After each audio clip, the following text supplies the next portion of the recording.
हमारे चैनल को सब्सक्राइब करें और बेल आइकन जरूर प्रेस करें हमारी न्यू वीडियो सबसे पहले देखने के लिए।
पुराने नियन गावे लगने तो डीजे में गाए डीजे में कैसे तू ही शुरू कर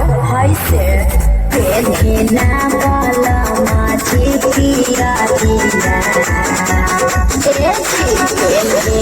वाला माझी पिया